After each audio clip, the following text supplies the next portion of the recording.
지금부터 아땡쌤의 썰렁한 교리를 시작하도록 하겠습니다. 이번 시간에는 이스라엘 왕국의 분열에 대해서 살펴보겠습니다. 처음에는 하느님께 이스라엘 백성들을 잘 이끌기 위한 올바른 분별력과 지혜를 청했던 솔로몬이 차츰 이방인 아내들로 인해서 하느님으로부터 멀어졌죠. 그래서 하느님께서 두 번이나 나타나셔서 경고를 하셨음에도 불구하고 솔로몬이 말을 듣지 않았기 때문에 하느님께서는 솔로몬에게 내 아버지 다윗을 보아서 네가 살아있을 때는 나라를 쪼개지 않겠지만 내 아들 때 가서 나라를 쪼개서 내 신하에게 줄 것이다. 그리고 내 아버지 다윗을 보아서 한 지파는 너희를 따르게 하겠다 라고 말씀하셨죠. 그래서 솔로몬이 죽고 르하브암이 통치할 때 북쪽 지파들이 예로보암을 왕으로 추대함으로 인해서 북쪽의 이스라엘과 남쪽의 유다로 분열되게 됩니다. 하느님께서는 정말 당신께 충실했던 다윗을 생각해서 솔로몬이 살아있을 때 나를 쪼개지 않고 다윗 가문도 이어지게 해주셨죠. 다윗의 잘못은 가장 큰 게 밧세바를 차지한 것, 그러면서 히타이트 사람 우리아를 죽인 것, 그게 가장 큰 잘못이고, 나중에 이제 호적 조사를 임의로 했다라는 게 있지만 아무튼 가장 큰 죄인 우리아의 아내 밧세바를 차지하기 위해서 우리아를 죽인 거 빼면 정말 하느님께 충실했던 왕이었죠. 그래서 하느님께서도 다윗 가문을 보존해 주신 거고요. 이제 이스라엘 백성은 솔로몬의 뒤를 이은 르하브암 왕을 이스라엘 임금으로 세우고자 스켐에 모여 있었어요. 그래서 르하브암 왕도 스켐으로 가게 됩니다. 이때 솔로몬을 피해서 이집트로 도망을 갔었던 예로보암도 솔로몬이 죽자 이집트에서 다시 이스라엘로 돌아오게 됩니다. 예로보암은 이스라엘 회중과 함께 르하브암한테 가서 당신의 아버지 솔로몬이 우리를 너무 힘들게 하셨어요. 그러니까 그 무거운 멍에를 조금 가볍게 해주시면 좋겠어요. 그러면 저희가 충성을 다 바치겠습니다 라고 이야기합니다. 예로보암의 말을 듣고 르하브암은 3일 뒤에 다시 오면 내가 그 답을 해주겠다라고 하면서 돌려보내게 됩니다. 그리고 르하브암 왕은 자기 아버지 때부터 신하였던 원로 그룹에게 어떻게 하면 좋겠소 하고 의견을 묻습니다. 이에 원로 그룹은 백성들의 청을 들어주시면 그들이 임금님을 중심으로 섬길 것입니다 라고 조언을 하게 됩니다. 그런데 원로들의 대답이 르하브암 왕한테는 별로 마음에 안 들었던 것 같아요. 그래서 이번에는 자기와 함께 자란 젊은이들에게 의견을 묻습니다. 그러자 젊은이들은 부왕이었던 솔로몬 때보다 오히려 더 강하게 해야 한다고 조언을 하게 됩니다. 이스라엘 백성들을 풀어주면은 나중에 기어오를 거라면서 내 새끼손가락이 아버지 솔로몬의 허리보다 더 굵다면서 나는 아버지 솔로몬보다 더 강하게 나가겠다. 아버지 솔로몬이 가죽 채찍으로 너희들을 다스렸다면 나는 갈고리 채찍으로 다스릴 것이다 라고 하면서 더 강하게 나가야 한다고 이야기했고, 르하브암은 원로들의 의견보다 자기와 함께 자란 젊은이들의 조언을 받아들이게 됩니다. 예로보암과 이스라엘 백성은 르하브암이 3일 뒤에 오면 답을 주겠다고 했기 때문에 3일 뒤에 찾아갑니다. 르하브암을. 근데 그래 우리들이 그렇게 요청했으니까 우리들의 부탁을 들어주겠지 하고 찾아갔는데 르하브암은 오히려 내 아버지께서 그대들한테 무거운 멍에를 지우셨다고 했는데 나는 그대들에게 내 아버지 때보다 더 무거운 멍에를 지우겠다 라고 말하면서 아예 그냥 선전포고한 거랑 똑같죠. 가볍게 해달라고 요청을 했는데 유지도 아니고 더 무겁게 하겠다라고 얘기를 했으니까요. 이스라엘 사람들은 우리가 이렇게 부탁을 했으니까 왕도 우리의 부탁을 들어주겠지라고 했는데 웬걸 오히려 더 무거운 멍에를 주겠다고 하자 이스라엘 백성들은 야야 그냥 우리 돌아가자 라고 하면서 다윗 네 집안이나 돌보아라 라고 하면서 다들 돌아가게 됩니다. 그리고 르하브암은 부역 감독으로 아도람이라는 사람을 보냈는데 이스라엘 백성들은 그에게 돌을 던져 죽이게 됩니다. 이에 르하브암은 서둘러 예루살렘으로 도망치게 됩니다. 왜냐하면 자기가 보낸 감독관을 죽였으니까 자기한테 반란을 일으킨 것과 똑같기 때문에 서둘러서 예루살렘으로 도망을 치게 됩니다. 르하브암에게 실망한 북부 이스라엘 지파 사람들은 이집트에서 돌아온 예로보암을 이스라엘의 임금으로 세우게 됩니다. 그리고 이 이스라엘 사람들이 자기가 보낸 감독관 아도람을 죽였기 때문에 르하브암은 예루살렘으로 도망을 쳤죠. 그리고 르하브암은 예루살렘으로 돌아와서 유다 지파와 베냐민 지파의 총 동원령을 내려서 18만 명을 모아서 북이스라엘과 싸워서 다시 북이스라엘의 지배력을 회복하려고 하게 됩니다. 이때 스마야라는 사람에게 하나님의 말씀이 내립니다. 동족인 이스라엘과 싸우는 건 절대 안 된다. 지금 남과 북이 분열된 것은 하느님의 뜻으로 그렇게 된 것이다. 그러니 너희는 돌아가라. 즉 하느님의 뜻으로 갈라진 거니까 너희들은 같은 동족인 이스라엘과 싸움을 해서는 안 된다라고 말씀하셨고 이 말씀을 듣고 사람들은 되돌아가게 됩니다. 그리고 예로보암은 에프라임의 스켐이 북이스라엘의 첫 번째 수도가 스켐이에요. 그리고 이제 그곳에서 나와서 푸누엘이라는 성체를 세우게 됩니다. 하느님의 성전이 예루살렘에 있었기 때문에 예로보암은 이스라엘 백성들이 예루살렘으로 계속해서 희생제물을 바치러 가다 보면은 사람들이 전 임금이었던 르하브암에게 마음이 기울어서 다시 나라가 다윗 집안으로 되돌아갈지도 모른다고 생각을 했습니다. 사람들이 자꾸 예루살렘에 왔다 갔다 하다 보면은 전 임금이었던 르하브암에게 마음이 기울어서 결국 나를 죽이고 다시 르하브암에게 가는 거 아닐까라고 생각을 하게 돼서 예로보암은 금송아지 2개를 만들어서 하나는 베텔에 하나는 단에 두게 됩니다.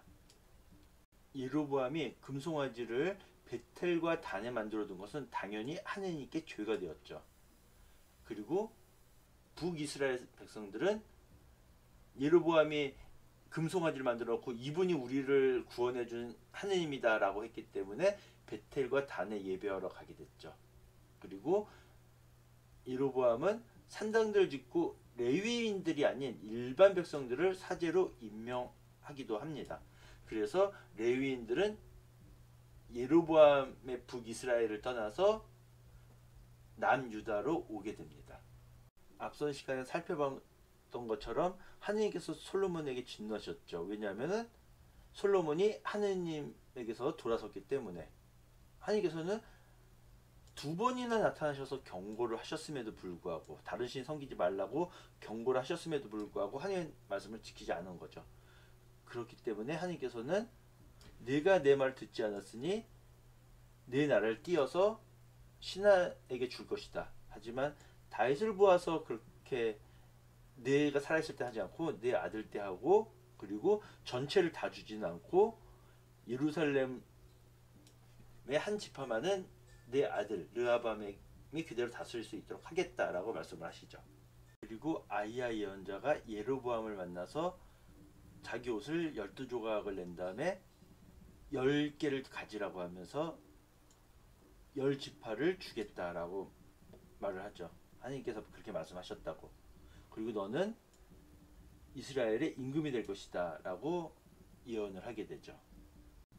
여기 12지파에 분할된 가나안이라고 나오는데요. 원래 야곱의 12아들은 르벤, 시메온, 레위, 유다, 단, 납탈리, 가드, 아세르, 이사카르, 즈불룬, 요셉, 베냐민입니다. 그런데 셋째 레위는 사제지파라서 땅을 분배받지 못했고요. 그리고 요셉 지파는 므낫세 지파와 에프라임 지파로 나뉘게 됩니다. 그래서 이렇게 레위 지파는 사라지고 요셉 지파 대신에 므낫세와 에프라임 지파에서 12지파가 됩니다. 그리고 여기에 보시면은 단이 있는데 이 단은 자기 땅을 차지하지 못하고 이쪽으로 옮겨가게 되죠. 지금 표시를 제가 제대로 못했는데 이렇게 이쪽 땅을 차지하게 됩니다. 앞 지도가 너무 작아서 안 보일 것 같아서 여기에 단지파가 여기 있고요. 그리고 므낫세 지파는 이렇게 두로 나뉘어져 있죠. 그리고 가드 지파, 이사카르 지파, 즈불룬 지파, 납탈 지파, 아세르 지파, 그리고 여기 이제 에프라임 지파도 있는데 다음 장에 에프라임 지파는 나옵니다. 에프라임 지파가 있고요. 그리고 베냐민 지파, 유다 지파, 르벤 지파, 단 지파가 원래 이 땅을 차지해야 되는데 이스라엘 당시에 필리스타의 침을 계속 받았기 때문에 앞서 있었던 그 위쪽으로 이동을 하게 되죠. 그리고 시메온 지파가 있는데요. 이 시메온 지파는 유다 지파가 상속받은 것의 일부였고 시메온 지파는 나중에 유다 지파에 흡수된다고 합니다. 오늘 이야기에서 이스라엘 백성들이 솔로몬의 후계자인 르하브암을 왕으로 세우기 위해서 스켐에 모여 기다렸고 르하브암도 역시 스켐으로 가게 됩니다. 이 스켐이 종교적인 중심지 역할을 했다고 볼 수 있겠죠. 그런데 르하브암 왕이 예로보암과 이스라엘 백성들의 청을 들어주지 않으면서 이스라엘 10지파가 반란을 일으키게 되고 그래서 르하브암은 예루살렘으로 도망치게 되고요. 그리고 예로보암은 북이스라엘 사람들이 자꾸 예루살렘으로 가게 되니까 불안해서 금송아지 2개를 만들어서 북쪽의 단과 남쪽의 베텔에 각각 하나씩 하면서 그곳으로 가서 예배하면 된다라고 북이스라엘 백성들에게 이야기하게 되죠. 오늘 이스라엘 사람들이 솔로몬의 후계자인 르하브암을 새로운 왕으로 추대하려고 모였던 곳, 그리고 종교적인 중심지 역할을 했고, 그리고 북이스라엘의 첫 번째 수도였던 곳이 바로 이 스켐입니다. 그리고 이 지도에 나오지 않지만 두 번째 수도가 티르차라는 곳이고요. 이 사마리아라는 곳은 여기인데 사마리아는 오므리 임금에 의해서 새로운 수도가 된 곳인데 그 이야기는 나중에 할 이야기고요. 그리고 이곳 베텔과 단에 금송아지를 만들게 되죠. 그리고 이것이 우상숭배이기 때문에 예로보암의 죄가 되는 것이고요. 그리고 그 당시에 아람, 암몬, 모압은 독립을 주장을 하게 되죠. 그리고 예루살렘은 남유다의 수도가 되는 것이고요. 그리고 여기에 보면은 유다 왕국에는 남쪽의 2지파인 유다와 시메온만 남아 있었다. 앞서서 살펴봤던 것처럼 시메온 지파는 나중에 유다 지파에 흡수됐기 때문에, 그리고 성경에 보면은 이 르하브암 왕이 총동원을 낼 때 유다 지파와 시메온 지파라고 안 하고 유다 지파와 베냐민 지파에서 총동원령을 내려서 18만 명을 모았다고 돼 있어요.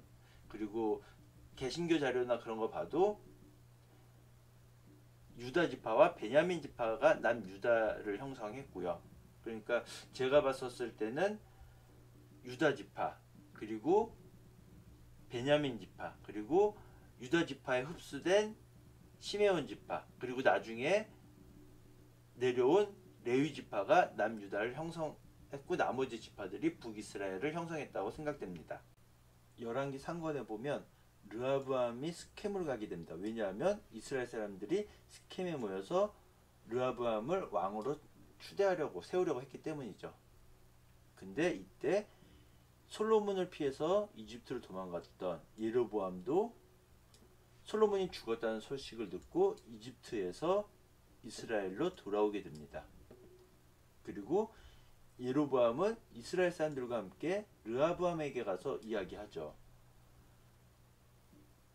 당신의 아버지 솔로몬 임금님께서는 우리에게 무거운 멍에를 지우셨습니다.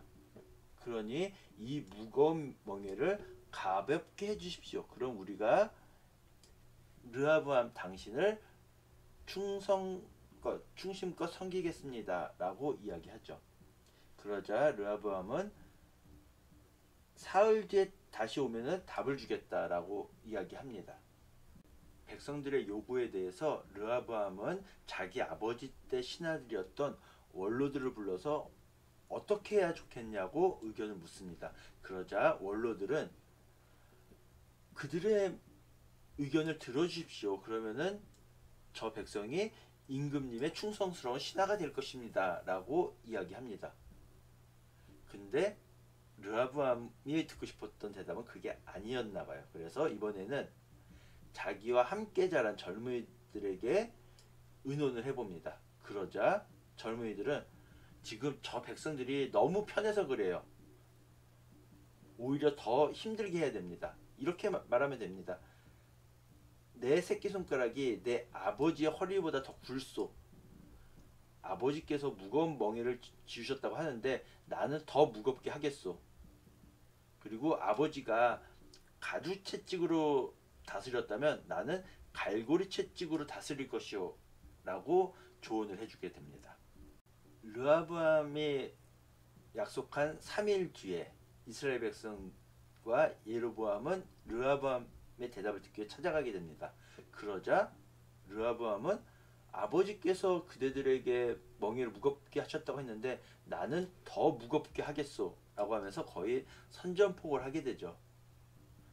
이렇게 된 것은 하느님께서 그렇게 만드셨기 때문이죠. 왜냐하면 솔로몬이 하느님을 버리고 우상 숭배를 했기 때문에 하느님께서 원래 솔로몬 때 하려고 했지만 다윗을 생각해서 그렇게 하지 않으신 거잖아요. 그래서 르하브암이 그런 결정을 내리게 된 거고, 이는 아이야를 통해서 예로보암에게 하신 말씀이 이루어지기 위해서 그렇게 된 거죠. 이 말을 들은 이스라엘 백성들은 이사이의 아들, 즉 다윗 집안에게서 받을 것은 없다. 이스라엘아, 그냥 우리 다 돌아가자. 그리고 다윗 집안아, 너는 내 집안이나 잘 돌봐라. 이제 우리는 너희 집에 안 받겠다라고 하면서 되돌아가게 되죠. 하지만 유다 근처에 있는 곳은 르하브암이 다스리게 되죠. 그리고 르하브암은 별로 심각하게 생각하지 않고 부역 감독으로 아도람을 보냈는데 이스라엘 백성이 그를 돌로 쳐 죽여버리게 되죠. 그러자 르하브암은 심상치 않음을 느끼고 서둘러서 예루살렘으로 도망치게 됩니다. 르하브암에게 실망한 이스라엘 사람들은 예로보암을 이스라엘의 임금으로 세우게 됩니다. 그리고 르하브암은 예루살렘으로 도망쳐와서 유다 지파와 베냐민 지파의 총 동원령을 내려서 18만 명을 모으게 됩니다. 그리고서는 자기한테 반란을 일으킨 북이스라엘을 징벌하려고 했죠. 하지만 스마야라고 하는 사람에게 하나님의 말씀이 내리게 되죠. 자, 하나님께서 말씀하신다. 동족끼리 싸우지 마라. 그리고 이것은 하느님의 뜻이다. 그러자 모였던 사람들은 하느님의 뜻이라는 것을 알고서는 되돌아가게 됩니다. 예로보암은 첫 번째 북이스라엘 수도인 스켐을 세우고 거기 살다가 푸누엘이라는 곳에 또 성체 요새를 건설하게 됩니다. 그런데 예로보암은 점점 불안한 생각이 들기 시작했어요.